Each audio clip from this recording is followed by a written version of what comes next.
everybody, welcome back to Tranquil Stitches. My name is Cheryl and this is Sunday, December 5th, 2021, the 5th day of Flossmas. Welcome to all my new subscribers. I really appreciate you all deciding to hang around with me for a little while, and welcome back to everybody who's been here before. I really appreciate all of you. The first thing that I want to show you, I met my goal on Quaker Christmas Quaker. I still don't know how that goes. I cannot. I'm all the time getting that mixed up. But here she is. Yesterday I was over here in the border, and I said I was just going to put these little stars in. Well, I couldn't stop. I just went ahead and finished that one. So I've met my goal, and I can't remember how many stitches, but I'll show you that when I get to it. So that's where she's going to be until next year. And I make that sound like it's so far away, but it's actually next month. She's going to get some more love next month. She's going to go right back in the Q-snap, and we'll talk more about that when the time comes. But there's where it is. I met my 2021 goal on Christmas Quaker. So today I'm going to talk about my 2022 planner setup. Not my plans. My plans will be in a separate video, but this one is just for the planner setup. In case you're still working on yours, you might be able to pick up a little something that you can use in yours. And I know I love to watch other people's stitching planner videos. So I'm going to put mine out there for, you know, maybe some potential ideas for somebody. But it's basically 3 pieces of stationery type things here. I've got this notebook that I've had for 2 years now. It's just a lined notebook. I've got my 2022 Bee in My Bonnet planner, and I've got my Create What You Love Happy Planner. Now this is it's a Happy Notes. It's not really a Happy Planner. I'm going to be putting some new discs on this one and work on it a little bit, but that'll come a little later. So these are the 3 pieces that I will use in my 2022 plans. So this one is the one I keep next to my stitchy spot. This is the one that I write in my progress per project. So I'll show you what I mean. This one, like I said, stays at my stitchy spot. It starts in January of 2020, and since it's already, you know, it's got 2 years in it, I just want to keep going with this one. So what I do is I'll work on a project, and I'll write down the project, and then when I'm done stitching on that one project, before I move to the next one, I'll count my stitches and plug it in here, and then I'll move on to the next one. I've got it broken down per floss tube, which I know not everyone, you know, does floss tube videos, but that's the way I break mine down. But it's, you know, all the stitching for the month and all the projects are on this page. But I break it down per floss tube because if I need to go back and grab a starting picture or something, I know which floss tube it's in. That's why I do that. And then I total the stitches per floss tube, and then I total it, you know, what I've shown in each floss tube, and then I total it down here. So this is, you know, all the way through. This was a bad spring of 2020 was not good, but this is all the way through, you know, now it's all the way through now. My 2021 starts here, and just see, I go like this. Now I'll show you right here, and some of you may remember seeing this before, but if I work on something, like I didn't do a floss tube in April, so if I work on something multiple times, I'll just put the numbers here, and then when I'm done working on it for either the month or for the floss tube, then I'll total the stitches. And say like if I worked on Silent Sampler here, and then for this floss tube, this first 2 weeks, and then I came down here and worked on it again, it would go down here again. But I worked on Garden of Life for 3 separate chunks of stitches for this one 2-week period. So I just put it in like that and then total it when I know I'm getting ready to do a floss tube or when the month ends. Does that make sense? So if I sit down, you know, I can put like 100 stitches in or 200 stitches in, and you know, I just make little notes for myself. But each time I stitch on it, I'll put a total down. So, and at the end of the month, I've started putting how many new starts I had for that month. I'll put how many finishes, how many whips I have total, and it's a running total. I average out per day, and then I stitch my hours, which I need to update. I haven't updated that in a while. So I had no new starts in November, 1 finish. So see, it carries over. I had 27, no new starts, 1 finish. So now I have 26. And then here's December. So in Quaker Christmas, in December, since the 1st, I put 1,403 stitches in. So, and then my next project will go here, and then I'll carry on until I do well, the month will end before I do a floss tube. So that's what this book is. It stays over with me.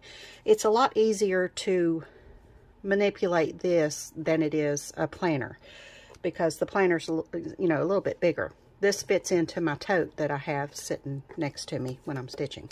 So this stays over there, and then my planner stays on my desk. So next, okay, this is 2022, and this one is up to 2022. So this is the one that I'm using this year. This is next year's. So as I go through, I'm going to show you what I did for 2021 and then how I've set up 2022. Okay? So let me tell you this first. What I've done for you know, as I've went through, I've tweaked the way I keep my records. December, each month I would make sticky notes with what I needed to do that month, and I would put them on the front, mark them out when I finished what I needed to do that month, and then the next month I would put new sticky notes. So instead of doing that, that's what this is going to be for. I'm going to put my goals down here, because this is small as well.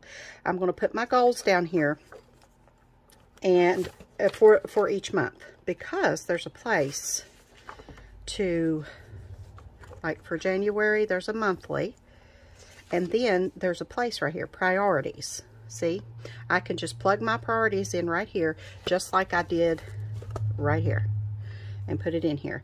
And I can you know, do something with this tab over here, and then I can put how many stitches I need, how many, you know, to meet a goal. Because like right here, I put, for Away We Ride, I need 893 this month. So I can put the stitch count here. So that's what I'm going to use this for, is my monthly pre-planning for what I need to stitch that month. I only put on here what I need to stitch. Then if I finish, you know, to meet my goals, if I finish with something, with all of my goals, then I can stitch on whatever I want. Or I can throw something in, you know, that I feel like stitching on, and then go back to my goals when I'm ready. So that's what this one's going to be for. So this year I used these two and sticky notes. So I'm graduating from sticky notes. Okay.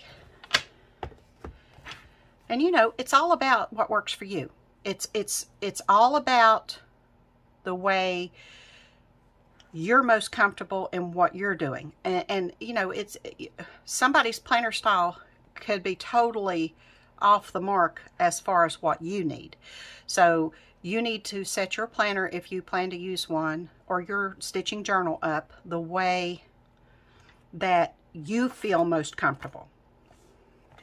So I've got my 2022 plan sheet right here, but like I said, I'm still tweaking that. So that's going to be later on. So behind this sheet is my whip go board. So I finished Quaker, the goal of 5,000 stitches on Quaker Christmas. So I got a bingo that gave me a bingo diagonally. So I've color coded each bingo so I'll know that they were, you know, different. And when my husband was giving me prizes for. I would color code them over here and put what the prize was, but that's no longer, I'm not going to hold him to that. But my whip go board goes right behind that first tab. And so you can see I've got 4 more projects to work on to meet goals this month. So, and it's only the 5th, so I'm looking pretty good on that. So there's my whip go board, and behind the first one is my whip go for next year. I already have that done.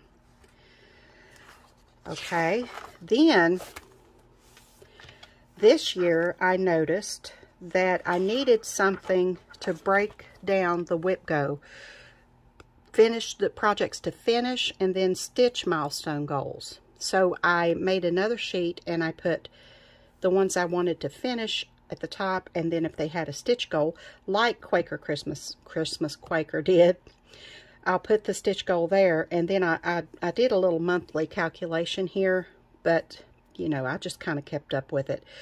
But when something was done, I marked it out. So you can see that the 4 projects are left because those 4 goals have not been met yet.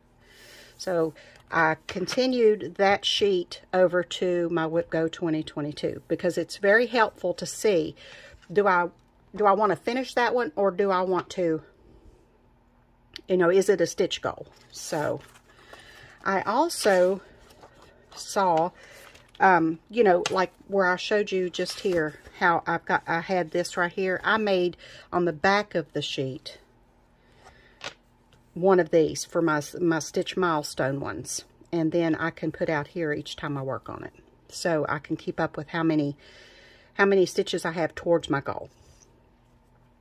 Okay, the next thing is I also came up with the need for this. This is, I just made a sloppy, just January through December, and put down, when I started it, what I needed to do for each month that I still hadn't done on my Whip Go board. And then I started putting down each one that was called.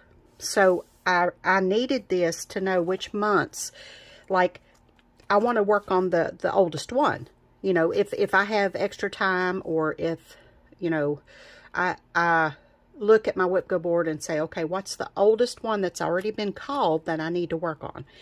So, and then when I finish a month, I plug the month in here. So now I know March is not finished, and neither is November or December. So I can go back up to March and say, okay, that's inspiration. So as soon as I finish inspiration, I can put March down here and it'll be done. So this will keep up. So what I did was I made one of these for an official one for 2022. And I put every month down, left 2 spaces so I can put down what's called, and then the months finished. As I finish them, I can put them down like this. So I think that's all the Whip Go. Yeah, that's all the Whip Go sheets that I need for my Whip Go. Okay, the next sheet I have is my 2021 stats. I have each month. If I UFO'd anything, I stuck this column in there because I needed it. I didn't at the first of the year. The starts column, how many I started, how many stitches I did for the month, and how many things I finished. I'll show you on the 2021 one how I'll compile all that. But that's the 2021 stats, and I set one up just like that for 2022. And I can show you on this one. My stitch totals will be down here, and then I've got my stitch my hours, what I begin with, how many I put in 2022, and what I ended with. I came in with how many whips. This is not plugged in because I don't know how many whips, how many new starts, how many finishes I had in 2022, and how many whips are going to 2023, which is my best month and worst month. You'll see this information repeated on the 2020 because I can't do it on 2021 yet. The next page is my 2021 finishes, and I have set it up with the 2022 finishes. I just put some stickers that I had from a stitching planner that I had. You know, I've held on to those stickers and I don't know why. I need to use them. So all of my finishes will go here. just like they did in 2021, and I know at a glance how many I've finished for the year. Same thing with starts. I'll put my all 7 BAPs on the back of this. So, same thing with the starts. For my new starts, it looks a little different than the finished ones. I have the project, what day I started it, if I finished it this year. So I have finished 6 projects that I actually started this year. Started and finished the same year.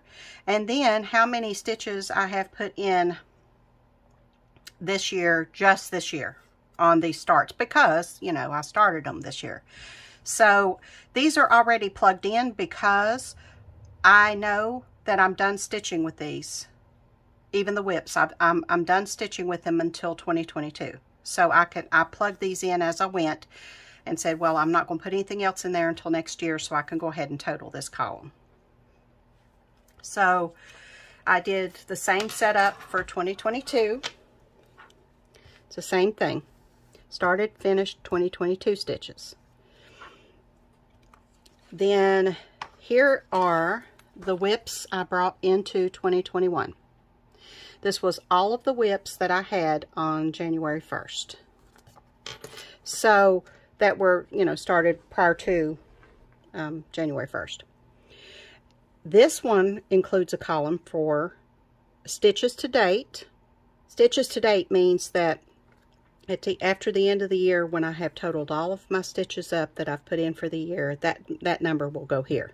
This is a cumulative total of all the stitches in this piece for all the years that they've been a whip. This is not just 2021, 2020, 2019. This is everything in there so far that I've counted, okay? A finish date. So if I didn't finish it this year, there'll be no finish date. But if I did, which was several, I can put a finish date in there. And it gets sloppy as the year goes, you know, and that's fine. This is a column for just 2021 stitches. So all of the 20, even in the whips that I brought over, all of my 2021 stitches are here.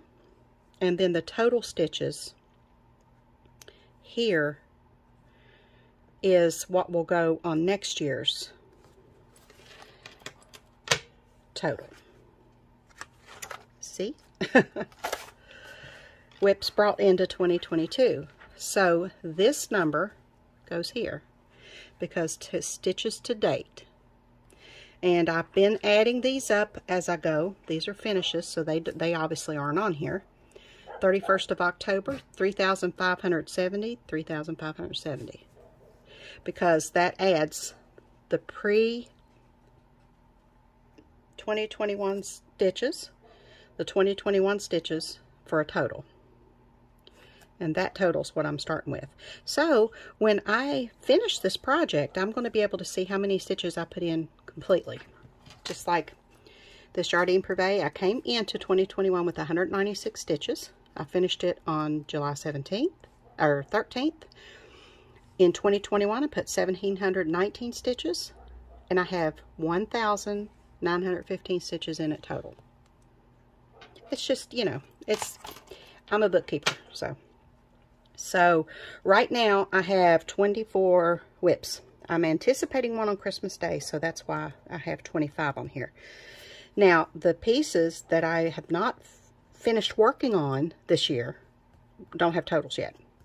So when I finished Christmas Quaker, I went ahead and plugged that figure in. So far in Christmas Quaker, I have 5,643 stitches total. That includes 505 from 2020 because I started at Christmas Day in 2020. 5,138 stitches in 2021. 5,643. And that's what's on here. So that's my whips brought into. I also like to keep a track of my oldest whips. So this year's whips carried over from 2020. These were 2020 new starts that I brought into 2021. As I finished them, I highlighted them. So this year, I only wrote in from 2020 the ones that were not finished. So there's 6 of them. 1, 2, 3, 4, 5, 6. And then I also had a sheet for whips carried over from 2019. Same thing, and I wrote down the ones that I haven't finished from 2019. So I know which are my oldest whips by looking at this. And then, like say I want to know what day I started Dickens Village, I know it was 2020. So if I go back to 2020 sheets, it'll tell me a start date for that. So 2020 new starts, Dickens Village right there. I started on May 7th of 2020. See? And I made a sheet already for whips carried over from 2021. These are the ones that I know I'm not going to finish this year. So these are on my starts that I didn't finish. See? Because these were started in 2021 and not finished. That's the ones that are not highlighted on this sheet. After this, I have, see, my 2020 stats. This is the end of this one. I still have that semi-sane take a hike event. It was a 2021 event, but I think I might just try to keep up with that next year. But so in this book, I have my 2020 stats, total stitches, total starts, total finishes, best month, worst month. It's the same thing that's on my 2022 sheet that's not filled in yet, and my 2021. Came in with 24 whips. I added 26 new starts, had 18 finishes, 2 UFOs, and I ended with 30 whips in 2020. So I ended with 30 whips. Whips brought into 2021, there are 30 of them. See? And that's how I keep up with my whips, starts and finishes, my stitch, my hours, and I averaged here. And then there are my 2020 finishes. And see, I've tweaked this 2020 new starts. Same thing. Started, finished, 2020 stitches. And 2019 whips to 2020. Because I started counting in 2019. And whips carried over from 2019 into 2020. So that is my stitching planner plan. So once I finish the 2022, I'll move it into this book, because this is going to be my, book where I keep all the years. So I'm using this for all of my stats. I'm using this for my monthly goals, and I'm using this for my stitch counts. So it works for me. And like I said, you have to come up with what works for you. If you can use any of those ideas, please feel free to tweak them to make them fit yourself. Use them exactly how I've got them. Whatever you want to do. If you don't count stitches, you can still use a system like this. And you just won't track the stats. You can just write down how many whips I have, on the whip list like that without the stitch counts, and then highlight them as you go and see how many whips you finished, how many new starts you had, and then how many you're starting the year with, how many whips you're starting the year with. So you don't have to count to make a stitching planner, work for you. So until I see you tomorrow for day 6, I hope you have a wonderful day and happy stitching.